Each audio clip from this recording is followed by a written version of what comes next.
YouTube. To go along with those watching on the WSFA family of apps. This is indeed a true multicast experience that we're having tonight. All right, so let me switch over in our advanced law firm storm track zone over to the mesoscale sector. That allows us to have a higher resolution radar or satellite picture on this one. Very, very well defined eye there. Still a lot of lightning around the eye. This is the northern Mexican coastline here. It's wet, stormy, windy around Cancun. This will lift away from there, though. Now it will be out over the Gulf of Mexico for the next couple of days, or the next day and a half. Landfall will happen Wednesday night. A quick note about radar. I've seen a lot of people posting.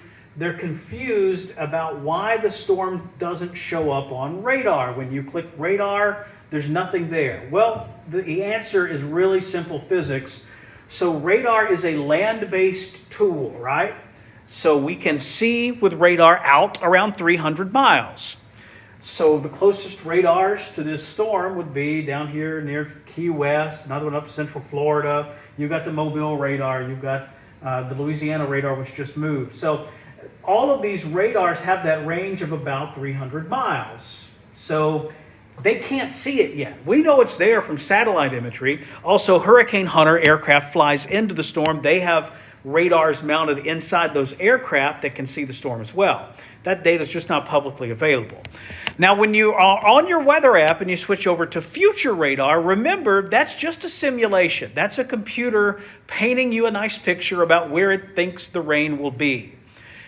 Computer simulations don't have any geographical limitations. We can simulate radar. A computer model can paint a picture of what radar may look like everywhere in the world, even in places where there's no radar data. So it's not a conspiracy. It's not anything wild, woolly, or crazy. It is a simple matter of physics. Again, radar is a ground-based tool, and right now, this storm is just a little too far out to be picked up by the American Radar Network. Now, as it moves towards Florida, it will enter into that 300-mile radius of Key West and some of the other Florida radars, and we will be able to see it very quickly. So no one's making the storm disappear and come back or anything like that. That's why if you stick with meteorologists instead of TikTok and whatever else crazy lunatic stuff we're getting information from these days, we can show you other data sources, like, for instance, satellites. Satellites are not ground-based tools. They are satellites. Most of them orbit the Earth. This is a geostationary orbiting satellite, and we can very clearly see the massive hurricane in the southern Gulf of Mexico. Sticks out like a sore thumb. So just a little lagniappe, as they say down in South Alabama. So lagniappe meaning just a little extra. Okay, let me show you this. We'll back our way up to this. This will be the National Hurricane Center, their latest forecast track just in on Milton. So they've got it making landfall as a powerful Category 3 hurricane Wednesday night into Thursday morning. Their landfall point's very close to Tampa Bay there, 2 a.m. Thursday. Understand the damage will likely be catastrophic south of the landfall point from storm surge. The wind speeds will decrease in the 12 hours leading up to landfall. However, over the previous 48 hours before landfall, strong winds will have pooled up trillions and trillions of gallons of water in the Gulf of Mexico. Sort of just pooled it up, right? If you can imagine, if you had like an inflatable swimming pool, just a little tiny kiddie pool, and you took a giant fan and you blew the water, you know how the water would end up kind of getting pushed to the sides? Same thing here. So that wind is pushing tons of water here up towards the Florida coast. The wind speed will decrease just as landfall is happening. The water, though, will not have time to go back down. All that wind that's pushed all that water for all that time, that doesn't go away in 6 hours or 12 hours or even 18 hours. We saw this in Katrina.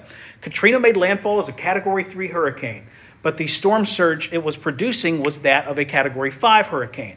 That may end up being what happens here, where it's Cat 3 at landfall in terms of wind, but the storm surge is an entirely different issue. Let me also kick out another conspiracy theory, and I hate to use that phrase because, Look, I get it. There are conspiracies in the world. I understand that. So we'll call them crackpot theories, right? This specific one. If it's true, it's a conspiracy theory. If it's not, it's a crackpot theory. This one's a crackpot theory. People saying on TikTok that Milton's going to loop back around and get back into the Gulf and hit more states. It's not going to happen. It is going to go out over the central Atlantic Ocean and become what's called an extratropical storm, which means it's just a big, strong area of low pressure, and then it will zip across the North Atlantic Ocean.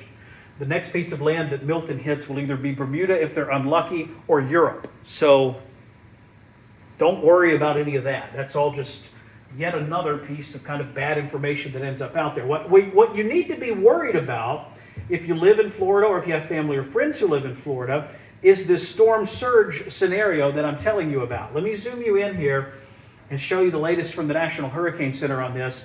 They're projecting in that Tampa Bay area possibly over 12 feet of storm surge with some slightly smaller amounts north and south of there. But understand, it really will be like a line in the sand. Wherever that track, the center goes, north of that track, there will be little to no storm surge. Below that track, there will be catastrophic storm surge. So it's not really one size fits all.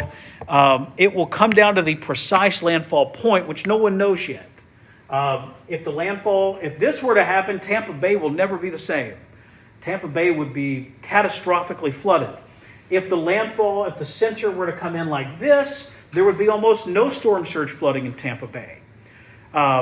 So it really will come down to the precise landfall point. But again, we don't know yet exactly where that is. So what we have to do as meteorologists is just tell you up and down this entire stretch of coastline, there is a significant risk of life-threatening storm surge inundation. We'll adjust this, and the National Hurricane Center will adjust this as landfall gets closer. But my advice to you to pass along to family or friends in Florida is this. It's very simple. If they're in a hurricane evacuation zone, get out. It really is that straightforward. Get out. If you cannot get all the way out of Florida, even just getting 10 or 15 miles inland is going to help you a lot from a storm surge perspective. You will still have problems with wind. You will still need to hunker down. You will still need to stay indoors. You will still probably lose power. But storm surge, some of these areas, wherever this makes landfall, just south of there, it will not be survivable along the immediate coast. The storm surge inundation plus wave action on top of the storm surge will literally smash everything to pieces. Again, I'm not talking about everywhere. I'm talking about along the immediate coastline and within a mile or two of the coastline. But that coastline includes Tampa Bay. It's not just the Gulf of Mexico. It's all these little bays and inlets. You've got to be more than 10 miles away from those. That's the key thing to remember in any sort of, if you have family or friends who are wondering about their evacuation, I get it. Look, traffic is a nightmare out of Florida. Gas is tough to come by right now in some spots. I understand there would be some reluctance to evacuate. What I'm telling you is it is best if you evacuate all the way out of Florida. If that's not an option for you, though, the second best option by far is to get 10 to 15 miles away from the Gulf and the Bay and ride it out in a substantial structure there. Family member, friend, storm shelter, community shelter, hotel, whatever that looks like for you in your specific situation. So there you go. That's the scouting report on this one. It's a 5 now. It'll make landfall technically as a 3, but it will have the storm surge flooding of a 5. So along and south of that landfall point, there will be catastrophic destruction and I fear loss of life. People wondering about, is this like Helene? No, it is not. The reason we had a disaster with Helene in North Carolina, South Carolina, and North Georgia and Tennessee, hurricanes and mountains are a horrible mix. They always have been and they always will be. All that water rushes down the mountainside very quickly. You get landslides and mudslides and debris flow. It almost looks like a dam breaking when that water rushes down the mountain.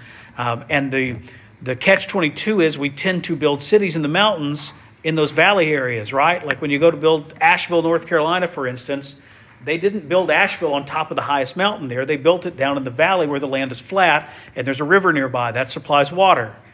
So when you get a hurricane in the mountains, that's where all the water goes, is into those populated areas. We see it a lot in other parts of the world: Bangladesh, India, Caribbean, Central America, Honduras, Belize. These mountainous countries, when they get hit by hurricanes, the death toll is obscene. It is tragic. It is high. So we don't have that happening here. So there's no real threat of massive catastrophic flooding, say at Orlando. Now, flood-prone areas in Orlando will flood because they'll get 5-6 inches of rain. But we're not going to see what we saw in the North Carolina mountains in Orlando. So if you have family or friends that live along the immediate coastline here, Orlando is an exponentially safer option for you. Obviously, the safest option is to get completely out of the path of the hurricane, but that may not be possible. So that's the point we really want to try to message and drive home. And my man Vernon Turner, who works in North Carolina, he's from North Carolina, orographic lift. Yeah, that helps enhance precipitation. What happens? The air from the hurricane gets forced up the mountain. That enhances the rate of precipitation. The other thing that worked against us in North Carolina, we have what's called a predecessor rain event. The days leading up to Helene, we had 6, 7, 8, 10 inches of rain or more in parts of North Carolina and South Carolina and Georgia and East Tennessee. So it really was kind of a doomsday scenario with respect to that hurricane interaction with mountains. We've seen it before, by the way. Hurricane Camille, pop quiz. Which state in America had the highest number of fatalities in Hurricane Camille in 1969? It made landfall in Louisiana and Mississippi. The answer is Virginia. Hurricane Camille killed more people in Virginia than it did in any other state because it hit mountainous terrain in Virginia days after landfall, and we had a miniature version of the Helene effect happen there in Virginia. So again, hurricanes and mountains, a terrible mix. We don't have to worry about that with this one, though. So hide from the wind, but run from the water is the evacuation strategy here in Florida out of this storm. Now, Alabama, no impacts whatsoever. This is just a beautiful week ahead. We're talking highs in the 70s and 80s, lows in the 50s, no appreciable rain chance anytime soon. So there you go. All right, hey, it's 10 minutes till 6. I'm going to wind this thing down and get you all wound up and ready for WSFA 12 News at 6. We've got the full complement of news, sports, and weather. You can get a recap of everything that's going on around Central Alabama, South Alabama, and the River region today with award-winning anchors, Valerie Lawson and Mark Bullock. And I'll handle some weather stuff. I think we've got Rosie on sports today, so you will get a full complement of information. You can stream that newscast wherever you're watching this, unless you're watching on Facebook and YouTube. We don't stream them there, but if you're watching this on the WSFA family of apps, so the weather app, the news app, the apps that are on your smart TVs, you can stream the newscast live there quite easily. So hope to see you soon. All right, we'll do an additional update tonight at 9:35. So I hope you'll join us for that. We will do that update until we get the 10 p.m. advisory from the National Hurricane Center. So if you want to see that advisory first, the way to do it will be to watch that live stream at 9:35. And we'll see if there's been a little southward trend today. We'll see if that continues. That will be very important. If we can get that center to make landfall south of Tampa Bay, they could be spared significant flooding. But some of these cities to the south, Port Charlotte, Punta Gorda, Bradenton even, could be in an increased risk for catastrophic